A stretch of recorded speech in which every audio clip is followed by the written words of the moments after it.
Ассалаумағалейкум қазақ елі. Рамазан мұсылмандардың асыға күтетін, ораза ұстаған жанға Алланың сауабы төгілетін, айлардың сұлтаны болған қасиетті ай. Рамазан дегеніміз айлардың ең қайырлысы, уақыттың ең қасиеттісі деп айтылады. Осы айға сіздермен бірге қандай жақсы халал инвестиция бар екенін айтқым келіп отыр. Шариғат бойынша халал инвестициялау деген ұғым бар. Оған сәйкес мұсылмандар қор нарығында сауда жасай алады. Бірақ белгілі бір ережелерді сақтау керек.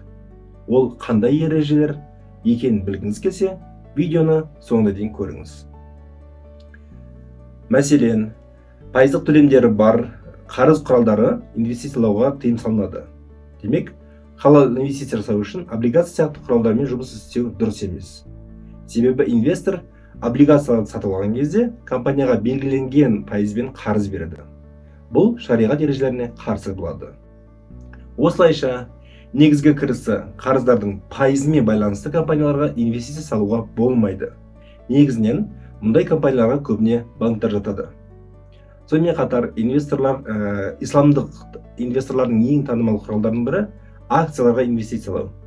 Бірақ акцияларды сатып алу кезінде компанияның ортақ иесі бола алатынын ескере отырып, ол компанияның немен айналысатынын, қандай табысты қайдан алып келетінін анықтап алған жөн. Сонымен, алкоголь, темекі өнімдерін өндіру, оны сату, қару-жарақ өндіру, оны сату, есірткі саудасы мен қаржы институттарының, ойын бизнесінің, шошқа өнімдерін өндіру және ересектерге арналған ойын-сауық индустриясының қолданатын компанияларда ислам ережелеріне сәйкес келмейтін алдын ала білулеріңіз керек. Сондай-ақ, қонақтарға исламдарға тыйым салынған демалыс түрлері бар қонақ үйлер, сондай басқа да бір бизнес өкілдері де күмәнға ие. Аталған шектеулерден кейін исламдық инвесторлар тек бір экзотикалық кәсіпорындарға ғана ақша салу мүмкін деген ой қалыптасуы мүмкін. Бірақ олай емес. Шын мәнінде діни индекстердің құрамында жалпыға белгілі әлемдік брендтер өте көп.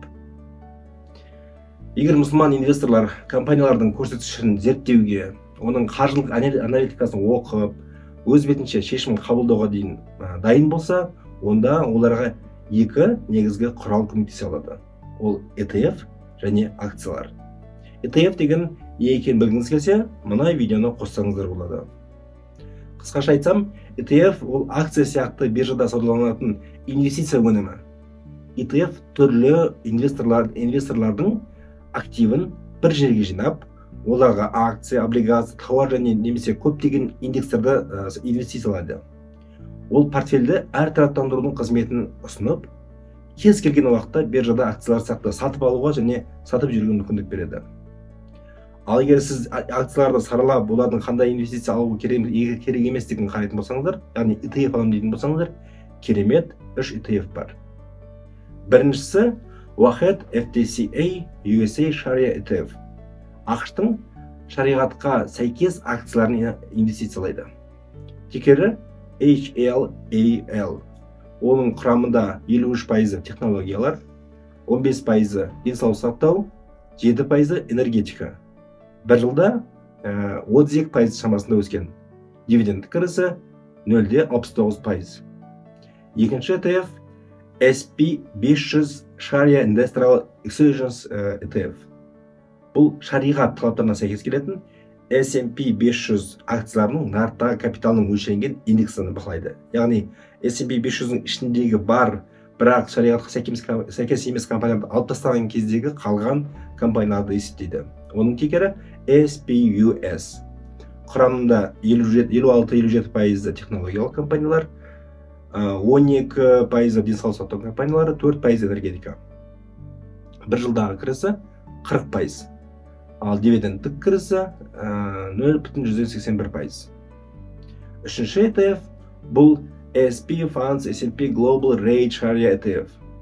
Шариғатқа сәйкес келетін жиһандық рейттердің нарықтағы капиталы бойынша өлшенген индексті бақылайды. Оның тикері SPRA. Бұл құрамда тек жылжымайтын мүліктер ғана кіреді. Бір жылдағы өсімі 11% шамасында. Ал дивиденд кірісі жоғарылау бұл ETF-тің, оның құрамы ETF-ның кірісі 4-12%-ға дейін шамасына жеткен болатын.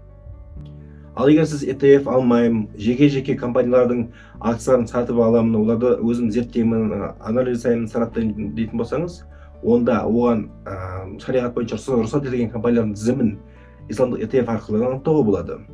Сондай-ақ muslimexchange.com сайтында немесе Zoe Halal инвестиция қосымшасы арқылы оларды іздеп табуға болады. Яғни сіз мысалға бір компанияны тауып, сол компанияға инвестиция жасағыңыз келіп тұрса, ол компания сізге ұнап тұрса, ол компанияны халалға жататын жатпайтынын тексеру үшін осы сервистерді қолдануға болады. Видеоны лайк басып, подписка жасап, қоңырауды басып сұраймын. Себебі солай қазақша контенттің көбеюіне және өз отандастарымызға финанстық сауаттылықты дәріптеуге мүмкіндік пайда болады.